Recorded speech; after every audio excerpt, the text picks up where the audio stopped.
Sir. తర్వాత ఏం జరిగింది? ఎంతసేపు ఇక్కడ 45 నిమిషాలు ఉన్నారు సార్. మేము చెప్పాము బండి బాగాలేదు, రిపేర్ ఏమైనా ఉన్నా అడిగాడు. ఇక్కడ ఏమైనా ఉండే షాప్స్ ఈ టైంలో ఉండవు సార్, 8 అవుతుంది కదా, ఏమైనా రెస్ట్ తీసుకొని ఇన్నోవా హోటల్ ఉంది, ఎదురు హోటల్ ఉంది, రెస్ట్ తీసుకొని వెళ్ళండి సార్, ఇప్పుడు లాంగ్ జర్నీ కదా అవ్వదేమో సార్, నీరసంగా ఉన్నారంటే లేదు వెళ్ళాలండి అన్నారు.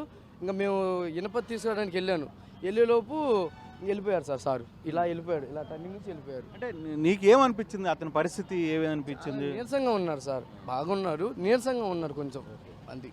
అంటే ఏమన్నా లిక్కర్ తీసుకున్నట్టుగా కానీ అట్లా స్మెల్ ఏం రాలేదు సార్, నీరసంగా ఉన్నారు. అందుకని వాటర్ ఇచ్చాను, టీ తాగారు. మామూలు ముందు బైక్ బుల్లెట్ కి సంబంధించి హెడ్ లైట్ ఎన్ని కూడా పగిలింది, నేనే బిగించాను. హెడ్ లైట్ పగిలింది. ఎలా పగిలిందంట?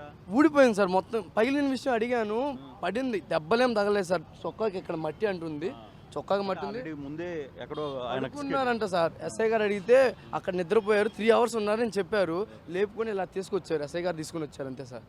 అది సార్ జరిగింది. నా దగ్గర తీసుకొచ్చారు, టీ తాగారు, ఇంకా వెళ్ళిపోయారు. 35 మినిట్స్ మా దగ్గర ఉన్నారు. నేను మాట్లాడాను, చాలాసేపు మాట్లాడాను. అప్పుడు నీతో మాట్లాడినప్పుడు ఏమైనా జరిగిందా?